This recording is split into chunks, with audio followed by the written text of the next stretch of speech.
एक केवल बात हमारी प्रार्थना मान लो कि प्रभु को इतने नीचे स्थान पर मत रखो कि उनके सामने भोग, सम्मान, प्रियता, लौकिक वस्तुओं की देखते ही अपने प्रभु का तिरस्कार कर दो। वैसे तो कह रहे थे राधा राधा राधा, श्री जी हमारी प्राणनाथ हो, और जहां कोई भोग आया, जहां कोई घटना घटी, भूल गए श्री जी को और उस भोग पे राजी हो गए, उस घटना पे राजी हो।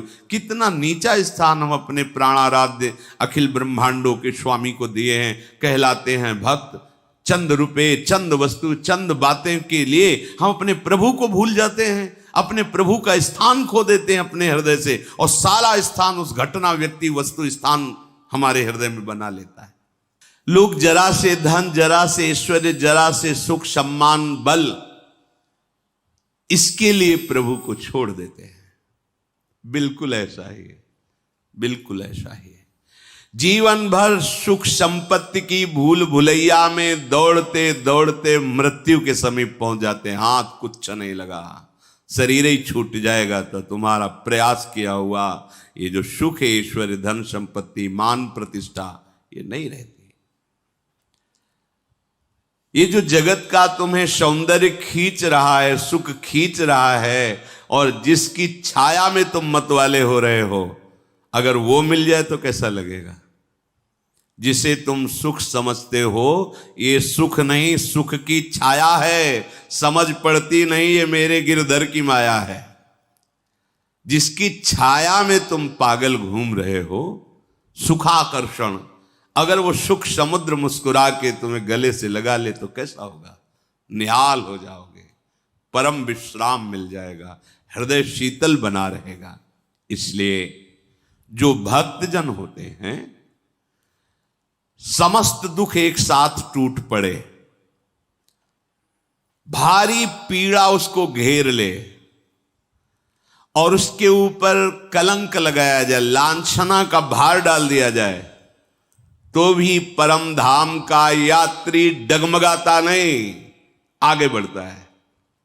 ध्यान रखिएगा।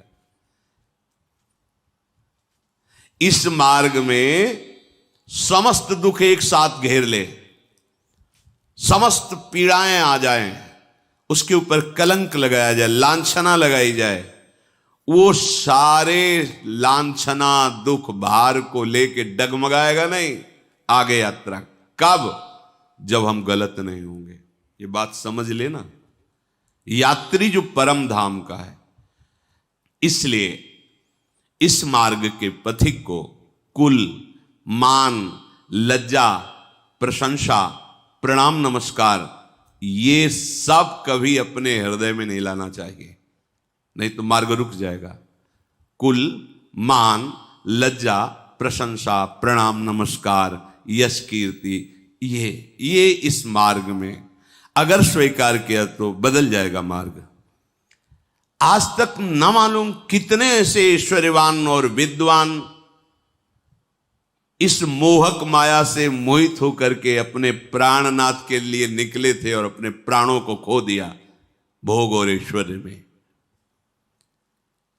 ये निरा पागलपन चढ़ाती है माया, निरा पागलपन। वो खुद कहेगा मुझे समझ में नहीं आया, मैंने ऐसा क्यों कर दिया। वो खुद अपने से प्रश्न करेगा पर उत्तर नहीं मिलेगा। क्यों? क्योंकि आपने शास्त्र वेलना की, गुरुजनों की वाणी का त्याग किया, तो आपके ऊपर पागलपन चढ़ गया। सचमुच सचमुच बिल्कुल कड़ुआ, लेकिन इतनी मिठास वाला आकर्षण है संसार का कि बड़े बड़े विद्वान भी मोहित हो जाते हैं। पर सोचो, जिसकी माया की मधुरिमा इतनी मतवाली कर देती है, अगर वो मधुराधिपते रखिलम मधुरम, फिर क्या पागलपन होगा, फिर कैसी उन्मत्तता होगी। ये पृथ्वी में माया में जितना भी तुम्हें सुख दिखाई दे रहा है, 4 दिन की चांदनी है, फिर अंधेरी रात है। जिनका नित्य विनाशी माधुर्य महासुख है, उन प्रभु श्री कृष्ण को केवल आप अपनापन दे दीजिए, केवल आप अपने को समर्पित कर दीजिए।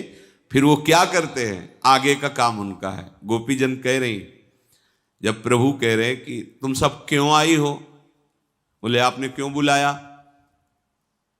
मुरली में क्लीम शब्द का उच्चारण करके हमारे को आपने ही तो आकर्षित किया है। फिर आप पूछ रहे हो यहां क्यों आई, तो हम आपसे पूछ रहे हैं आपने क्यों बुलाया।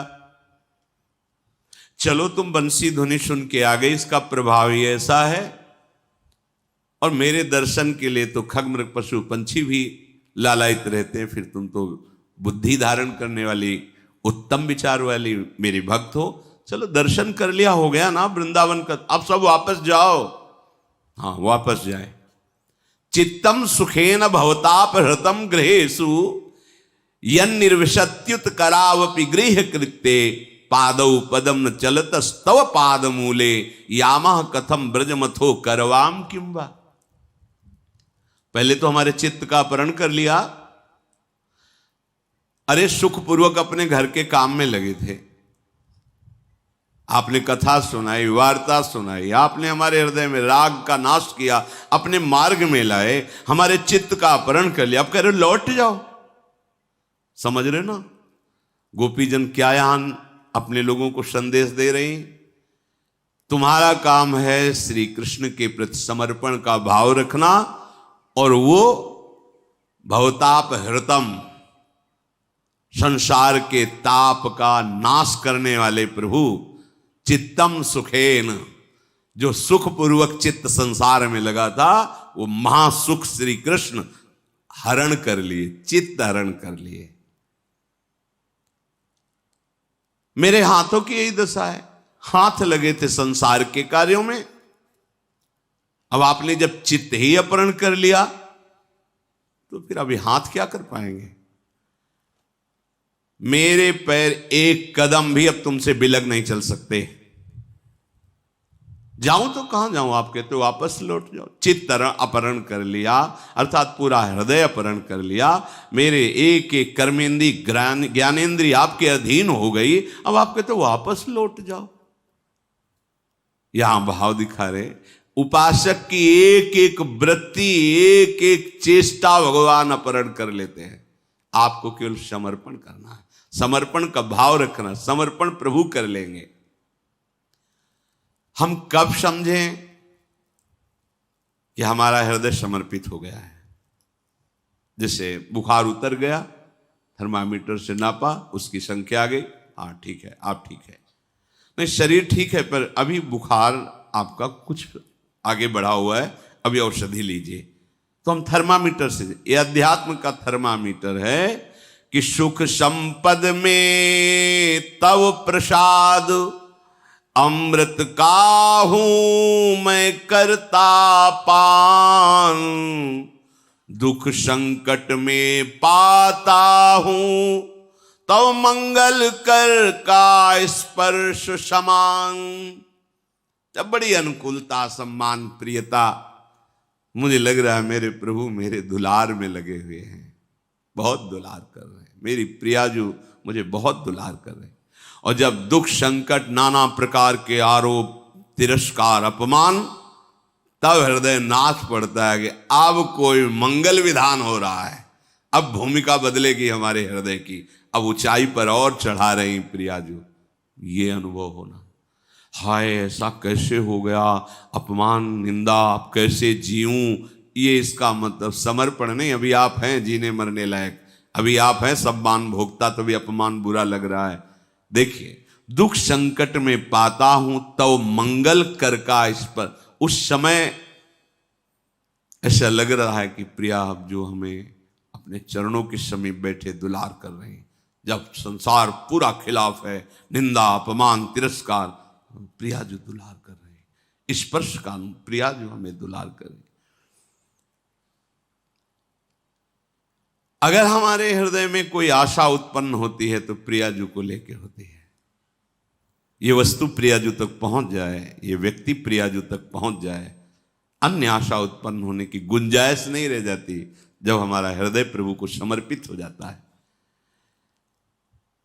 जब मरण की स्थिति आती है कि शरीर अब छूटने वाला है, तो ऐसा सुख होता है जैसे रात खत्म होने वाली है, भुवन भास्कर उदय होने वाले, अब आनंद का प्रकाश होगा, ऐसा अनुभव होता है। उसका हृदय नाच उठता है जब मृत्यु का समय आता है। किसका? समर्पित हृदय। हाँ, अब गए, अब बिना व्यवधान के प्यारी जी के समीप रहेंगे। अब तो आनंद की उमगन और बढ़ रही है। यहां मृत्यु का नाम सुनते ही भय आ जाता है, भीतर बाहर एकमात्र केवल प्रिया प्रीतम रह जाते।